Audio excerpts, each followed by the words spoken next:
Hi, today is June 25th of 2019, and I have just posted at my blog, infinityisreallybig.com, section 1.6 of my Visual Linear Algebra online textbook. You can see section 1.36 is about linear algebra in 3 dimensions. There's a couple special things about three-dimensional linear algebra, first of which, and most importantly, is it's the last dimension that we can actually visualize completely. Secondly, is there's a special operation called the cross product of two vectors that, well, as a binary operation at least, it only works in 3 dimensions, and it's an important kind of operation for physics and engineering applications. So I'll do my usual thing. I'll go over this section both in broad content, big ideas, and in some subtle details. You'll want to pay attention especially to what I talk about as far as some intuition you should have or you should try to gain as you read the section and think about the examples. Before we do that though, it'd be good to review where we've been so far. If you go down my blog here, here was the very first section that I posted on May 14th on points, coordinates, and graphs in 2 dimensions. That was section 1.1 of this textbook. Chapter 1 overall being about vectors, matrices, and linear transformations. Then in section 1.2, you go up a little bit. It says vectors in 2 dimensions. So here's where I first start talking about vectors and how to think about them and why they're important.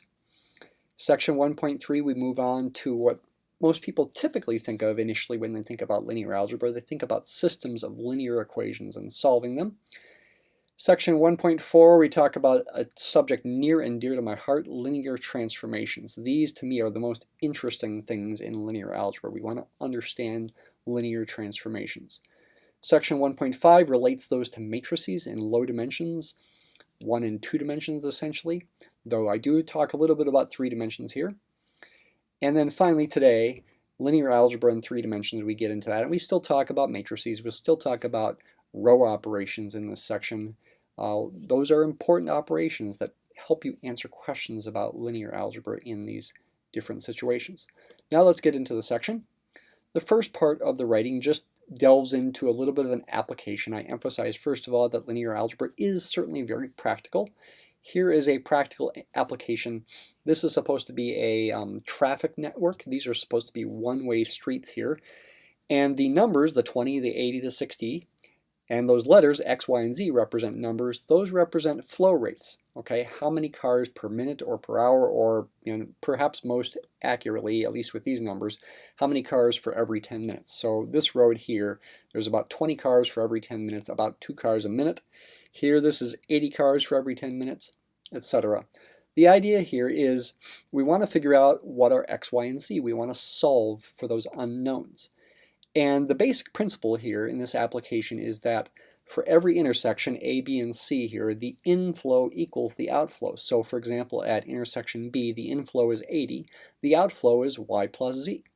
80 should equal Y plus Z, and that is the equation that you see here. That is one of the 3 equations in the system of 3 equations and 3 unknowns that we can solve for X, Y, and Z. Something a little strange happens with this system, atypical you might say, in that there's not a unique solution. There are actually infinitely many solutions to this particular system of 3 linear equations and 3 unknowns, though you wouldn't know that until you actually do the work to try to solve for X, Y, and Z. You solve for them by elementary row operations. Here again is the system. You create what's called an augmented matrix, where this 3 by 3 part right over here represents the coefficients of the variables on the left-hand sides, 1, 1, and 0. There's no z term in the first equation, so you need to put a 0 there.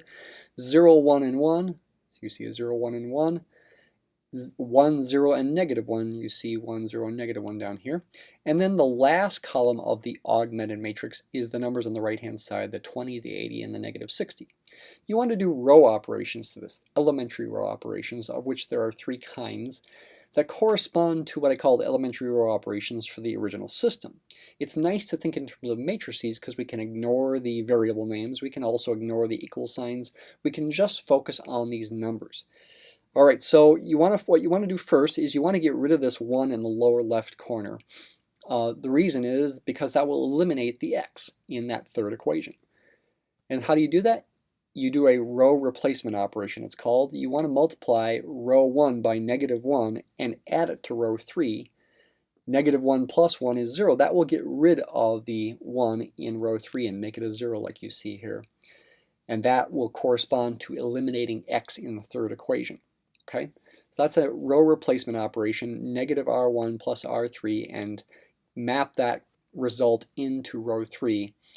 As we see here, it gives you a 0 right there. It also changes the rest of row 3. So for example, 1 times negative 1 is negative 1, plus 0 is negative 1. You get a negative 1 here. 0 times negative 1 is still 0, plus negative 1 keeps a negative 1 here. Finally, negative 1 times 20 gives you negative 20. Negative 20 plus negative 60 is negative 80. Okay? I'm not going to double check any more row operations after this point, but it's something you should definitely pay attention to and get some practice doing on your own. You can certainly do row operations on a calculator and get the final answer, but it's definitely going to be instructive, at least for the next few sections, to do row operations by hand as you work through my writing here. The next goal is to eliminate this leading negative 1 in the third row by adding row 2 to row 3 and putting the result in row 3, and you get a bunch of zeros in row 3. That corresponds to the equation 0 equals 0, which is not needed. Superfluous means it's not needed. It's beyond what we need. We can ignore it now. And that fact is in fact going to mean we are going to have infinitely many solutions. That's not a typical thing that will happen. Okay, at least when your regular system has the same number of equations as unknowns, you'll typically not get a row of zeros, but sometimes you will. Okay, we want to eliminate this one up here by adding negative row 2 to row 1 and putting the answer in row 1 to get a 0 there. And now the corresponding reduced equivalence system is this, and we can solve both of those equations for x and y as functions of z. X equals z minus 60 and y is 80 minus z. And that is a way to emphasize there are infinitely many answers. Z can be anything. It's free. In fact, it's called a free variable. X and y are determined by z. They are called basic variables. And you can pick anything for z as far as the equations are concerned. However, as far as the applications are concerned, you'd want flow rates to be positive. Although I mentioned here, if you get a negative flow rate, maybe that means you drew the picture wrong and the one-way street that you drew really goes the other way. Okay, that's just a side comment. Okay, talk about free and basic variables here. More importantly for the rest of this content here, we want to talk about visualization of the solution sets. Talk about, as I talked about in the last video, null spaces, which are also called kernels, and images, which are also going to be called column spaces, for some different situations. Okay, so we want to visualize the solution set here. In this case, here's the situation. Each of our 3 original equations that you see down here actually has a graph that is a plane in 3-dimensional space based on, of course, rectangular coordinates. Since each of these 3 equations doesn't include one of the variables, each of these 3 planes is actually in a sense parallel to one of the axes. That doesn't typically happen. And they do intersect along a line in this case. That also doesn't typically happen when you have 3 equations and 3 unknowns. Usually 3 planes will intersect at just one point, but here they intersect along the line. What are these blue arrows? The blue and black arrows, which are all blue and black vectors, they are a way to represent the solution in what's called parametric vector form, which I talk about down here. X was z minus 60, y is 80 minus z, and z is just z. You can break that solution set down into a sum of vectors this way, z times this one vector plus this vector. That's the parametric vector form of the solution set, and that gives you the intuition about why it's a line. I mean, this vector here, negative 60, 80, 0, in this picture is actually this blue vector. And you can see its z component is 0. It is in the xy plane. And negative 1, negative 1, 1 is parallel to this black vector. Now, the black vector is actually longer than that vector that I wrote there. It's, in fact, 50 times it so that you can see it better. That's parallel to the line. So the blue vector has its tip on the line when its base or tail is at the origin. The black vector, when you put its tail at the tip of the blue vector, is parallel, or in fact you might even say in the red line, and certainly always parallel to it.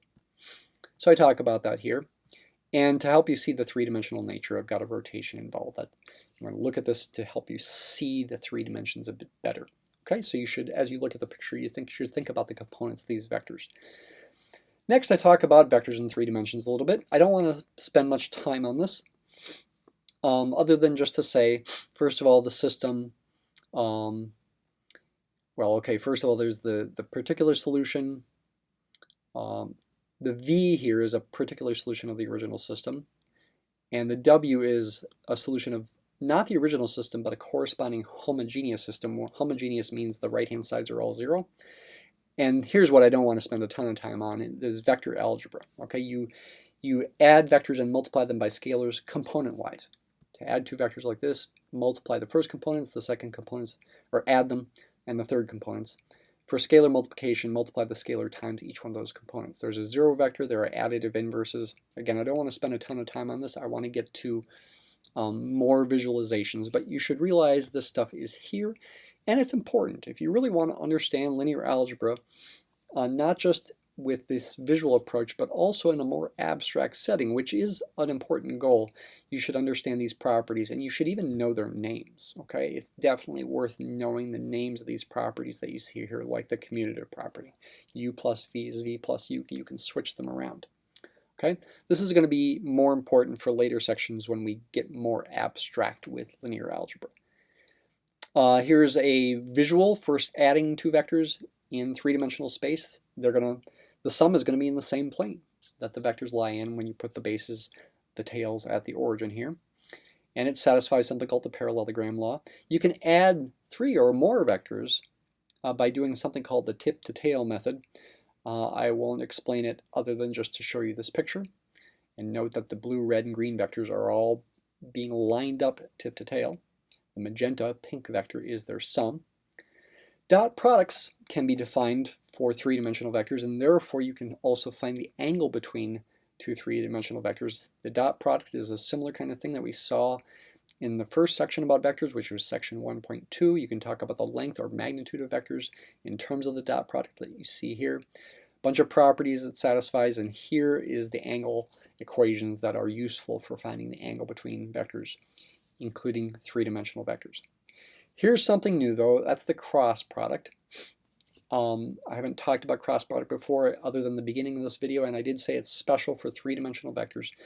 It's a way to create vectors that are perpendicular to two given non-zero vectors. Okay, it's got a complicated formula here, it's right here. Before I talk about the cross product, you should note that dot products of two vectors are numbers, but cross products of two three-dimensional vectors is another vector. That's a subtle distinction between dot products and cross products. Here are the properties, and you can certainly work through these and try to prove them, and they're not too hard. I mean, you just use the complicated formula, and by the way, this complicated formula is kind of pulled out of a hat. You're like, where in the world did this come from? Okay, it's not clear. I don't want to spend the time talking about where it comes from, but you can certainly verify these properties. These properties really, in a sense, justify the formula. But the key thing to realize here is probably the first property is the most important one for basic applications. When V and W, the two given vectors, are non-zero, then their cross product V cross W is perpendicular to both V and W. That's also called orthogonal to them. And that has an application in an example here. If you're given 3 points, P, Q, and R in this case, you can find an equation for the plane containing those 3 points by using the cross product. First, create two vectors that are parallel to the plane, essentially by subtracting the coordinates of P, Q, and R in an appropriate way to get a couple vectors that are parallel to the plane. I'll let you think about that.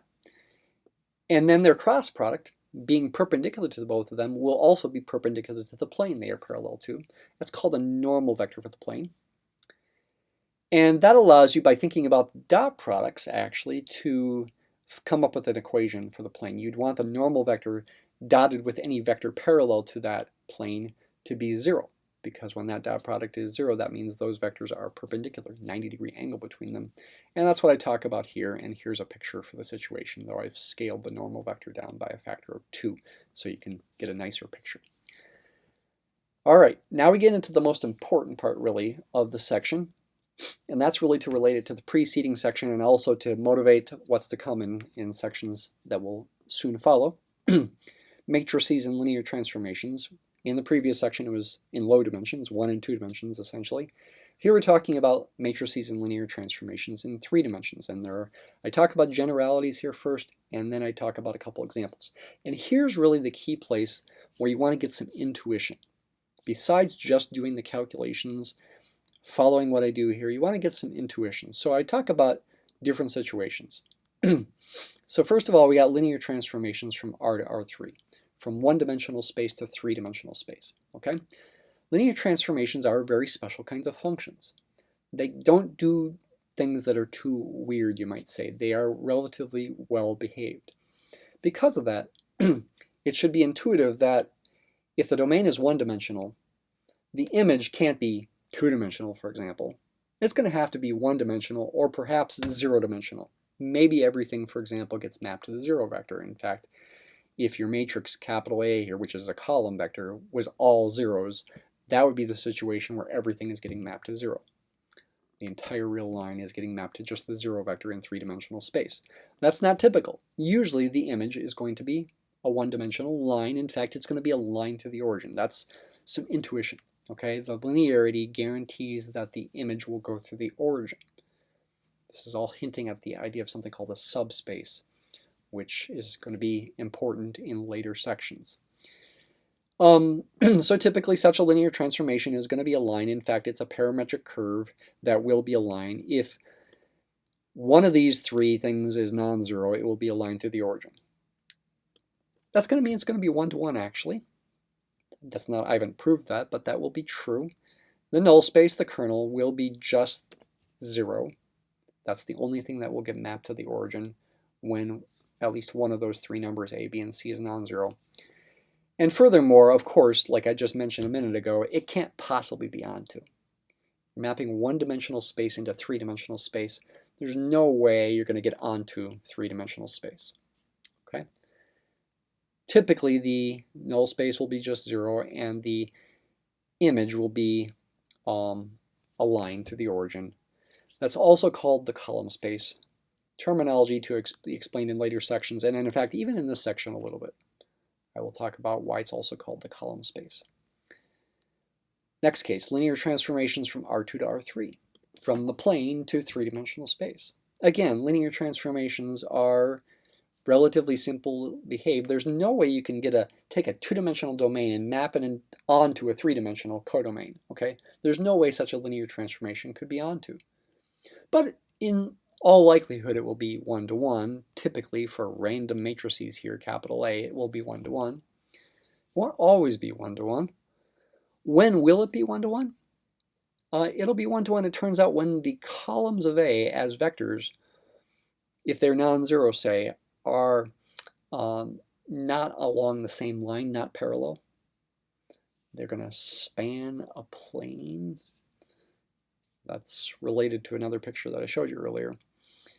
That's the typical thing that happens. It will not be 1-to-1 if these vectors are both 0, so that capital A is the 0 matrix, or if they're scalar multiples of each other, if they are parallel.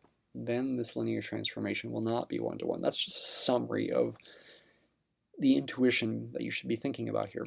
I should also mention that the output of the matrix times the vector is a linear combination of the vectors that are the columns of the matrix with the entries in this vector that are the weights, the x and the y. That was something I emphasized in the preceding section. I'm re-emphasizing it here. I'm building up these special cases toward the general situation to try to give you intuition about what should happen in the general situation. In the typical case where these columns are not parallel, you're going to get a surface, a parametric surface, that'll actually be a plane to the origin. That'll be the image of the transformation, also called the column space of the matrix A. And typically it'll be 1-to-1 in the kernel. The null space will be just the 0 vector. That typical thing doesn't happen, again, if those columns are parallel. Then you can get a non-zero null space, and you can get a column space or image that's not a plane. It might be just a line, or it might just be the origin if the matrix is the 0 matrix. Linear transformations from R3 to itself. Okay, now the dimension of the domain and the codomain are the same. If you randomly picked entries for the matrix capital A here, you should expect for most situations that the function is going to be both one-to-one and onto. One-to-one is equivalent to the null space or kernel being just the zero vector.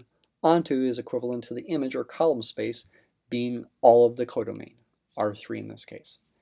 Once again, the matrix multiplication can be thought of as a linear combination of the columns of the matrix with the x, y, and z in this case as the weights of that linear combination. And again, I talk about the typical situation and the atypical situation here as well.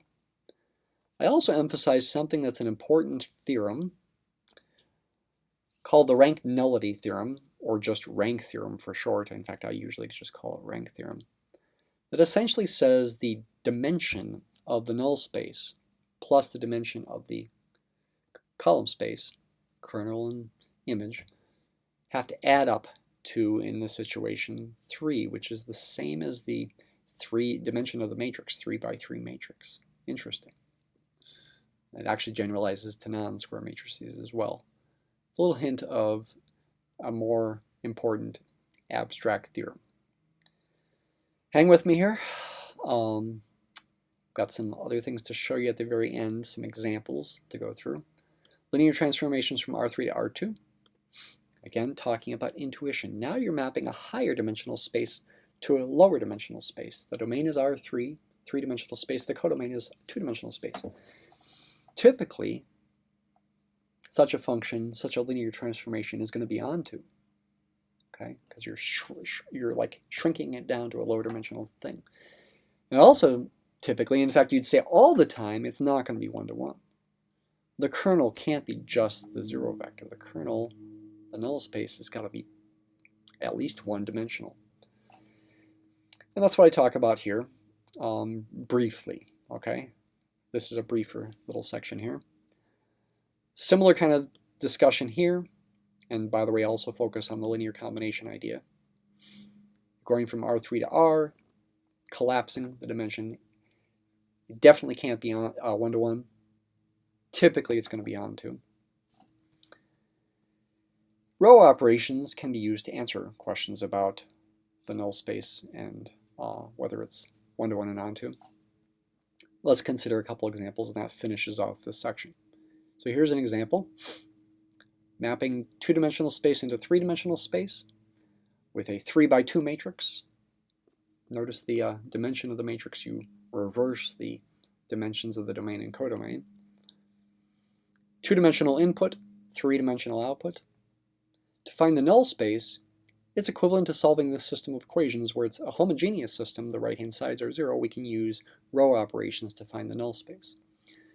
So we do the row operations. You can see them here, and you get down to this matrix. 1, 0, 0, 0, 1, 0, 0, 0, 0. The last one is unnecessary to think about. This one's essentially x equals 0, y equals 0. Okay, that's telling you that the solution of this system of equations, 3 equations and 2 unknowns, is just the 0 vector. The null space, the kernel, is trivial. Okay? Which is going to be the typical kind of thing to happen when you're going from a lower dimensional space to a higher dimensional space. It's going to be one-to-one as well. The image can't be all of R3 though. It can't be onto. What is the image? How would you describe it? It's the set of all linear combinations of the columns of the matrix, capital A. And these vectors are not parallel. They're not scalar multiples of each other. And that's going to be a plane through the origin in three-dimensional space. It can't be all of R3. It cannot be onto. Here's another example. Now we're going from R3 to R2. We're lowering the dimensions. Actually, this capital A here just takes the original capital A from example 2 and rotates it. Essentially, it takes the transpose of the official name. The rows of this matrix are the same as the columns of this matrix. I did that on purpose. Okay, I didn't have to. I just wanted to.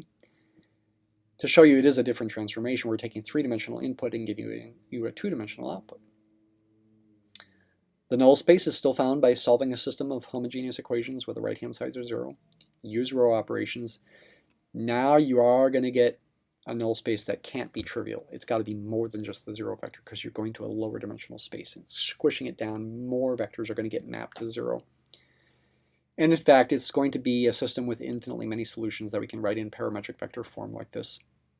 And it does go through the origin. Notice there's no constant vector here added on like there was in the original non-homogeneous example with the traffic flow. This is a homogeneous system. The solution set does have to go through the origin. It's a line through the origin in this case, and therefore it's not one-to-one. The image is going to be all of the codomain it's going to be onto. It's the set of all linear combinations of these three two-dimensional vectors, which is going to be all of R2 because at least two of these are not in the same line. And that ends the section except for the exercises. And so the exercises, you can see there are a lot of them that are similar types of examples as these last couple examples. And just a preview about what you need to do to solve these is you do need to do row operations to help you solve them. And then I've got some more abstract exercises related to proofs, and one that's in finding an equation of a plane, so you got to use a cross product and find a normal vector like I did before. Thanks for watching.